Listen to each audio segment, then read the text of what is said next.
ಬಿಟ್ರು ಹಿಂದಕ್ಕೂ ವಾಪಸ್ ಹೋದ. ನಿಮ್ಮ ಅಪ್ಪನ ಮನೆದ ನಿಮ್ಮ ಅವ್ವನ ಮನೆದ ಅಂತ ನಾವು ಎದ್ರಿ ಹಿಂದ್ಗಂಟೆ ದಾರಿ ಬೇಕೇ ಬೇಕು ಸರ್. ನಮಗೆ ಹಾಳಾಗೋಯ್ತೆ, ಬೆಳೆ ಎಲ್ಲ ಹಾಳಾಗೋಯ್ತೆ. ನಮಗೆ ದಾರಿ ಬೇಕೇ ಬೇಕು. ಹೊಡೆಯಕ ಬಡಿಯಕ ಕತ್ತಿ ದಾರಿ ಬೇಕೇ ಬೇಕು. ತಹಸೀಲ್ದಾರ್ ಅಮ್ಮರಿಗೆ ಕೈ ಮುಗಿ ಕೇಳ್ತೀವಿ, ನಮ್ಗೆ ನಮ್ಮ ದಾರಿ ತಹಸೀಲ್ದಾರ್ ಮೇಡಮ್ ಅವರೇ ಬಂದು ನಮಗೆ ಆದಷ್ಟು ಬೇಗ ದಾರಿ ಬಿಡಿಸ್ಕೊಡಿ. ತಿರ್ಗಾಡಕ್ಕೆ ತುಂಬ ತೊಂದರೆ ಐತೆ, ನಿಮ್ಗೆ ತೊಂದರೆ ಮಾಡ್ತಾರೆ. ಮಕ್ಕಳು ಬೇಲಿ ಕೀಳಕೋರು ಅವ್ರನ್ನೂ ಸಹ ಬೈತಾರೆ. ಆದಷ್ಟು ಬೇಗ ದಯಮಾಡಿ ನಮಗೆ ದಾರಿ ಬಿಡಿಸ್ಕೊಡಿ. ನಮಗೆ ಆಸ್ತಿ ಬೇಡ, ಯಾರು ಬೇಡ. ನಮ್ಗೆ ತಿರ್ಗಾಡಕ್ಕೆ ಬಂದು ಅವ್ರ ಮನೆ ಆಸ್ತಿಗೆ ನಾವು ತೊಂದರೆ ಮಾಡ್ತಾ ಇಲ್ಲ. ನಮ್ಗೆ ತಿರ್ಗಾಡಕ್ಕೆ ದಾರಿ ದಯಪಾಲಿಸ್ಕೊಡಿ ಅಂತ ನಾನು ಕೇಳ್ಕೊಂತ ಇದ್ದೀನಿ. ಒಂದು ಬೇಗ ನಮ್ಗೆ ದಾರಿ ಬಿಡಿಸ್ಕೊಡಿ, ನಿಮ್ಮ ಕೈ ಮುಗಿದು ಕೇಳ್ತೀನಿ. ಬೀಳಿಸ್ಕೊಡ್ತೀರಾ ಇಲ್ಲ ನಾವು ವಿಷ ಕುಡಿಯೋ ಪರಿಸ್ಥಿತಿ ಬಂದಿತ್ತೆ ನಮಗೆ. ದಯಮಾಡಿ ನಮಗೆ ದಾರಿ ಬಿಡಿಸ್ಕೊಡಿ. ಬಂದು ತಗೊಳ್ಳಿ ಆದ್ರಿಂದ ನಾವು ಇಲ್ಲೇ ತಿರುಗ್ತಿರೋದು. ನಮಗೆ ತಕ್ಕೊಂಡು ಮಾಡಿರೋ ದಾರಿನ ಆ ಕಡೆ ಈ ಕಡೆ ಬಂದ್ ಮಾಡ್ಯಾರೆ. ನಮ್ಗೆ ತಿರುಗಕ್ಕೆ ದಾರಿ ಇಲ್ಲ ಸರ್. ನೋಡಿಲ್ಲ ಸರ್, ನಾವು 30 ವರ್ಷದಿಂದ ತಿರ್ತಾ ಇದ್ದೀವಿ ದಾರಿನ. ಎಲ್ಲರೂ ಇಲ್ಲೇ ಹಣ್ಣು ಆಗಲಿ ಒಂದು ಗೊಬ್ಬರ ಆಗಲಿ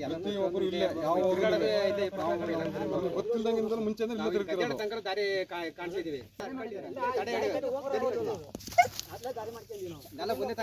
ಗಾಡಿ ನಿಂತು 3 ತಿಂಗಳಾಯ್ತು ನೋಡಿ. ಅಲ್ಲಿ ಮೆಣಸೆಲ್ಲ ಒಣಗ್ತಾರೆ ನೋಡಿ. ಔಷಧಿ ಗೊಬ್ಬರ ಹಾಕ್ತಲೆ, ಕಾಫಿ ಮೆಣಸೆಲ್ಲ ಉದುರೋಗ್ತಾ ಇದೆ.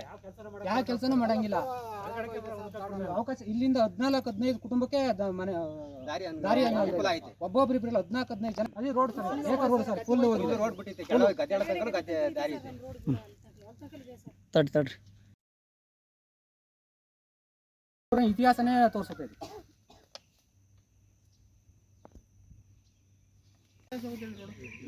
ರೋಡ್ ಇದು ಇಲ್ಲಿ ಬಂದು ಟರ್ನ್ ಆಗುತ್ತೆ. ಈಗ ದೇವಸ್ಥಾನ ಜಾಗ ನಮಗೆ 3 ತಿಂಗಳಿಂದ ಹೋಗ್ಬಿಟ್ಟಿಲ್ಲ. ಮೇಲೆ ತೋಟ ಇದೆ, ಫುಲ್ ಹಾಳಾಗಿದೆ. ಈ ತರ ಬೇಲಿ ಕಟ್ಟು ಹಾಳು ಮಾಡ್ಬಿಟ್ಟಿದ್ದಾರೆ. ಗೋಮಳ ಇದು ಇದು ಈ ತರ ಹಿಂಸೆ ಕೊಟ್ಬಿಟ್ಟು ನಮಗೆ ಕಾಳು ಮೆಣಸು, ಕಾಫಿ ಮೆಣಸು, ಏನು ಔಷಧಿ ಗೊಬ್ಬರ ಹಾಕ್ತಲೇ ಫುಲ್ ಹಾಳಾಗೋಗಿದೆ. 15 ಕುಟುಂಬ ಇದ್ದಾವೆ. 15 ಕುಟುಂಬಕ್ಕೂ ಫುಲ್ ಹಾನಿ ಆಗೋಗಿದೆ. ಕೋರ್ಟು ಸಹ ತಿರ್ಗಾಡಿ ಯಥಾಸ್ಥಿತಿ ಕೋರ್ಟಿಗೆ ಹಾಕೊಂಡಿದ್ದಾರೆ. ಕೋರ್ಟು ಸಹ ಯಥಾಸ್ಥಿತಿ ತಿರ್ಗಾಡಿ ಅಂತೇಳಿ ಆರ್ಡರ್ ಇದೆ. ಆದರೂ ಮಿತಿ ಮೀರಿ ಈ ಥರ ಬೇಲಿ ಮಾಡಿದ್ದಾರೆ. ಜಗಳಕ್ಕೆ ಬರ್ತಾರೆ ಸರ್. ಇದು ಅವ್ರ ತಂದೆಯವರಿಗೆ ದೇವರಾಜನ್ ಅವರಿಗೆ 32 ಕುಂಟೆ ಮಂಜೂರಾಗಿದೆ. 24 ಕುಂಟೆ ಮಂಜೂರಾಗಿದೆ. 32 ಕುಂಟೆ ಜಾಗನ ತೋರಿಸ್ಬಿಟ್ಟು ಈ ಥರ ದೇವಸ್ಥಾನ ಪುಟ್ಟ ಜಾಗನ ಮಂಜೂರು ಮಾಡಿಸ್ಕೊಂಡಿದ್ದಾನೆ. ಅವನಿಗೀಗ 32 ವರ್ಷ ಮಂಜೂರು. 2016-17 ಮಂಜೂರಾಗಿದೆ. ಒಬ್ಬ ವ್ಯಕ್ತಿಗೆ ಗೌರ್ಮೆಂಟ್ ಜಾಗ ಮಂಜೂರು ಆಗ್ಬೇಕಂದ್ರೆ 32 ವರ್ಷ ಆಗಿದೆ, ಆಗಬೇಕಾಗಿತ್ತು. ಅವ್ನಿಗೆ ಈಗ 33 ವರ್ಷ ಮಂಜೂರಾಗಿ 8 ವರ್ಷ ಆಗಿದೆ. ಹೆಂಗೆ ಮಂಜೂರಾಗಿತ್ತು?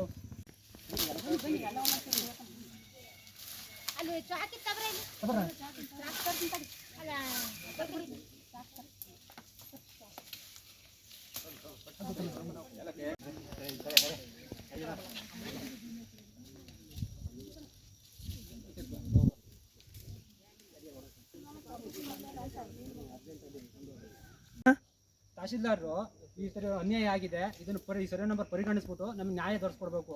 ತಹಶೀಲ್ದಾರ್ ಒಬ್ಬ ಉತ್ತಮ ಆಡಳಿತ ಅಧಿಕಾರಿಯಾಗಿ ಬೇಲೂರಲ್ಲಿ ಹೆಸರು ತುಂಬಿಕೊಂಡಿದ್ದಾರೆ. ಅದನ್ನ ಇದೊಂದು ಪರಿಶೀಲನೆ ಮಾಡಿ ನಮಗೆ ನ್ಯಾಯ ಒದಗಿಸ್ಕೊಡ್ರೆ. ಒಂದು ಬೇಲಿಕ್ಕಿಂತ ಮೇಲೆ ಕೇಸ್ ಆದರೂ ಪರವಾಗಿಲ್ಲ, ನಮಗೆಲ್ಲರಿಗೂ ದಾರಿ ಬೇಕು. ಎಲ್ಲರ ತೋಟನೂ ಹಾಳಾಗಿದೆ, ಎಲ್ಲರ ಮನೆ ಕಾಪಿ ಹಾಳಾಗಿದೆ. ನಮಗೆ ಪರಿಹಾರ ತಂದುಕೊಡ್ಬೇಕು, ನ್ಯಾಯ ದೊರಕಿಸ್ಕೊಡ್ಬೇಕು ಅಂತ ವಿನಂತಿ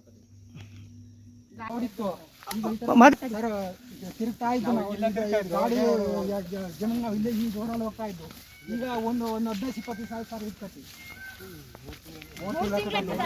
ಭಾಳ ಹಿಂಸೆ ಆಗಿದೆ.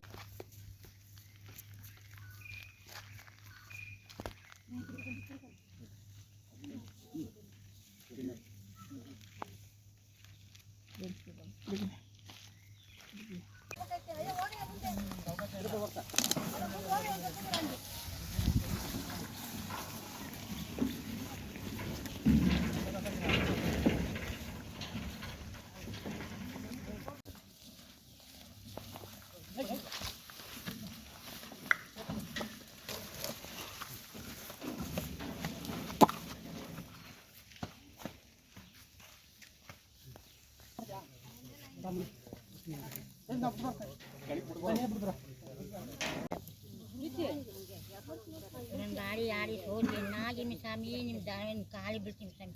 ನಿಮ್ಮ ದಾರಿ ಕೊಡಿ, ನಿಮ್ಮ ಕೈ ಮುಗಿತೀನಿ.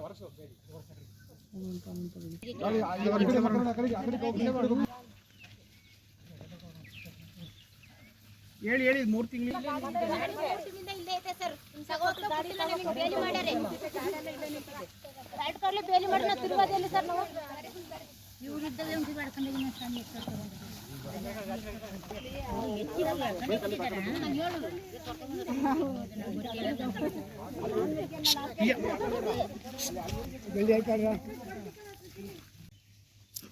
ಆಮೇಲೆ ನಮ್ಮ ಬಳ್ಳೂರು 140 ಸರ್ವೆ ನಂಬರು. ನನ್ನ ಹೆಸರು ಉಮೇಶ್ ಅಂತ ಹೇಳ್ಬಿಟ್ಟು 140ನೇ ಸರ್ವೆ ನಂಬರಲ್ಲಿ 39 ಎಕರೆ ಜಮೀನಿದೆ. ಇದರಲ್ಲಿ ಸರ್ಕಾರಿ ಜಾಗ 14 ಎಕರೆ ಸರ್ಕಾರಿ ಗೋಮಾಳೆ ಉಳಿದಿದೆ. ಇದರಲ್ಲಿ ದೇವರಾಜು ಅನ್ನೋರಿಗೆ 34 ಕುಂಟೆ, ಸಿದ್ದಯ್ಯನವ್ರಿಗೆ 20 ಕುಂಟೆ, ಮಾದೇವನವ್ರಿಗೆ 1 ಎಕರೆ 28 ಕುಂಟೆ, ಮತ್ತು ಗಂಗಾಧರನಿಗೆ 1 ಎಕರೆ 23 ಕುಂಟೆ ಜಮೀನು ಮಂಜೂರಾಗಿದೆ. ಮಂಜೂರಾಗಿದ್ದರಿಂದ 30-40 ವರ್ಷದಿಂದ ಆರಾಮಾಗಿ ತಿರುಗಾಡ್ತಿದ್ದು. ಆದ ನಂತರ ದೇವರಾಜು ಮತ್ತು ದೊಡ್ಡಯ್ಯನವರ ಮಗ ನಾಗರಾಜನವನು ಇದೇ ಜಾಗನ ತೋರಿಸ್ಬಿಟ್ಟು ಮತ್ತೆ ಮಗ ಮಂಜೂರು ಮಾಡ್ಕೊಬಿಟ್ಟು ಈಗ ನಮಗೆ ದಾರಿ ಇಲ್ಲ ಅಂತ ಹೇಳ್ಬಿಟ್ಟು ಅಡ್ಡಪಡಿಸಿದ್ದಾನೆ. ಇದು ನಕಾಶಿ ಕಂಡು ರೋಡು ನೋಡಿ, ಆಗಿನ ಕಾಲ ಸ್ಕೆಚ್ಚಲ್ಲೇ ಇದನ್ನ ಮಾಡಿದ್ದಾರೆ. ನಕಾಶಿ ಅವ್ರ ಮನೆ ಜಾಗದಲ್ಲೇ 2 ಕುಂಟೆ ದಾರಿ ಅಂತ ಕಳೆದು ದಾರಿನ ಪುನಃ ತೋರಿಸಿದ್ದಾರೆ. ಕೋರ್ಟಿಗೆ ಹಾಕಿರೋ ಕೋರ್ಟಲ್ಲಿ ಸಹ ತಿರುಗಾಡಕ್ಕೆ ಏನೋ ತೊಂದರೆ ಆಗಬಾರ್ದು ಅಂತ ಹೇಳ್ಬಿಟ್ಟು ಅವರು ಸಹ ಆರ್ಡರ್ ಕೊಟ್ಟಿದ್ದಾರೆ. ಇವತ್ತು ನಾವೇ ಬೇಲಿ ಕಿತ್ತುಬಿಟ್ಟು ತಿರುಗಾಡ್ತಿದ್ದೀವಿ. ನಮ್ದು ನೋಡಿರಲ್ಲ, ಈಗ ಗಾಡಿ ಎತ್ತು 3 ತಿಂಗಳಾಯ್ತಲ್ಲಿ ನಿಂತು, ತೋಟಕ್ಕೆ ಗೊಬ್ಬರ ಹಾಕಿಲ್ಲ, ಸ್ಪ್ರೇ ಮಾಡಿಲ್ಲ, ಅದನ್ನೇ ನಮ್ಗೆ ಜೀವನ ಮಾಡ್ತಿದ್ದೀವಿ. ನಾವು ಹೆಂಗೆ ಜೀವನ ಮಾಡೋದು? ಸರ್ಕಾರ ಕೊಟ್ಟರೆ ಭೂಮಿನ ನಾವು ಏನೋ ಸಾಗುವಳಿ ಮಾಡ್ಕೊಂಡು ಹೆಂಗೆ ಹೊಟ್ಟೆಪಾಡಿ ಮಾಡ್ಕೊಂಡು ಜೀವನ ಮಾಡ್ತಿದ್ದೀವಿ. ಈ ಥರ ಹಳ್ಳಿಗಳು ಮಾಡಿಬಿಟ್ಟು ಸಾಮಾನ್ಯ ಜನರಿಗೆ ಫುಲ್ ಹಿಂಸೆ ಕೊಡ್ತಾ ಇದ್ದಾರೆ.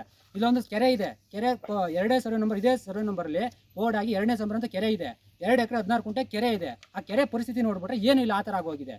ಇದನ್ನೆಲ್ಲ ಮೇಡಮ್ ಅವ್ರು ಖಂಡಿಸ್ಬಿಟ್ಟು ನಮಗೆ ನ್ಯಾಯ ಒದಗಿಸ್ಕೊಡ್ಬೇಕು. ಕೆರೆ ಜಾಗನ ನಾಗರಾಜನವರೇ, ಇದನ್ನ ಸಿದ್ದಯ್ಯನವರ ಹೆಸರಿಗೆ 20 ಕುಂಟೆ ಆಗಿದೆ. ಆನಂತರ ತನ್ನ ಹೆಂಡತಿ ಹೆಸರಿಗೆ ಮತ್ತೆ 1 ಎಕರೆಯ ಮಂಜೂರು ಮಾಡಿಸ್ಕೊಂಡು ಅದನ್ನು ಸಾಗುವಳಿ ವಿಷಯವಾಗಿದೆ, ಖಾತೆ ಆಗಿಲ್ಲ. ಈಗ ಪುಟ್ಟಮ್ಮನ ಜಾಗದಲ್ಲೇ ದಾರಿ ತಿರುಗಾಡ್ತಿದ್ದೀವಿ. ಈಗ ನಮ್ಮ ಹೆಸರಿಗೆ ಸಾಗುವಳಿ ಸಿಕ್ಕಿದೆ, ನೀವು ತಿರುಗಬೇಡಿ ಅಂತ ಹೇಳ್ಬಿಟ್ಟು ಈ ಥರ ಮುಳ್ಳು ಬೇಲಿ ಮಾಡಿದ್ದಾರೆ. ಎಷ್ಟು ಕುಟುಂಬಗಳಿವೆ ಅಲ್ಲಿ ಒಟ್ಟು? ಒಂದು 15 ಕುಟುಂಬಗಳಿದ್ದೀವಿ, ಮೇಲೆ 15 ಕುಟುಂಬ ಇದ್ದೀವಿ. ಒಂದೇ ದಾರಿ, ಇದು ಬಿಟ್ಟರೆ ದಾರಿ ಇಲ್ಲ. ಇದು ಬಿಟ್ಟರೆ ದಾರಿನೇ ಇಲ್ಲ. 3 ಸುತ್ತ ತೋಟ ಮಾಡಕ್ಕೆ ಅಂದ್ರೆ 3 ಸುತ್ತ ದಾರಿ ಇಲ್ಲ. ನಮ್ಗೆ ಇದೇ ದಾರಿ, ನಾವು ಸಾಗುವಳಿ ಮಾಡಿದ್ರೆ ನಾವು ಇದೇ ದಾರಿ ತಿರುಗ್ತಿದೀವಿ. ಆಮೇಲೆ ಇದು ಪುರಾತನ ದೇವಸ್ಥಾನ. ಇದಕ್ಕೆ ದೇವಸ್ಥಾನ ತುಂಬಾ ಇತಿಹಾಸ ಇದೆ. ಸುಮಾರು 1400 ಇಸ್ವಿಲಿ ನಮ್ಮ ಬೇಲೂರು ದೇವಸ್ಥಾನ ಇದಕ್ಕೂ ವೀರ್ಗಲ್ಲು ಅವು ಇವು ಅಂತ ಹೇಳ್ಬಿಟ್ಟು ಯುದ್ಧ ನಡೆದೋ ಸ್ಥಳ ಅಂತ ಹಿಂದೆ ಯುದ್ಧ ನಡೆದೋ ಸ್ಥಳ ಕಾಣಿಕೆಯಾಗಿ ಇಲ್ಲೊಂದು ದೇವಸ್ಥಾನಗಳು ಸಹ ನಡೀತಾ ಇದೆ. ಸಿದ್ದೇಶ್ ನಾಗೇಂದ್ರ ಅವರು ಇದನ್ನ ಕ್ಲೀನ್ ಮಾಡ್ಬೇಕು ಅಂತ ಹೇಳ್ಬಿಟ್ಟು ದೇವಸ್ಥಾನನ ಇದು ಮಾಡ್ಬೇಕಂತ ಮಾಡಿದ್ದಾರೆ. ಈ ದೇವಸ್ಥಾನಕ್ಕೆ ಹಿಂದೆ 1 ಎಕರೆ ಜಾಗ ಇತ್ತು. ಈಗ ಒತ್ತುವರಿ ಮಾಡಿ ನೋಡಿ ಇಷ್ಟೊಂದು 5 ಕುಂಟೆ ಜಾಗ ಮಾಡಿದ್ದಾರೆ. ಈ ದೇವಸ್ಥಾನಕ್ಕೂ ಸಹ ಜಾಗ ಬೇಕು, ಒತ್ತುವರಿ ಆಗಿದೆ. ದೇವಸ್ಥಾನಕ್ಕೆ ನಿಗದಿತ ಅಂತ ಮಾಡ್ತಿರಲಿಲ್ಲ ಮೇಡಮ್ ಅವರು. ದೇವಸ್ಥಾನಕ್ಕೆ ನಿಗದಿತ ಜಾಗನ ಮಾಡಿಸ್ಕೊಡ್ಬೇಕು. ಅದ್ರಲ್ಲಿ ಈ ಥರ ಬೇಲಿ ಇರಲಿಲ್ಲ, ಈಗ ಮಾಡ್ಕೊಂಡ್ರು.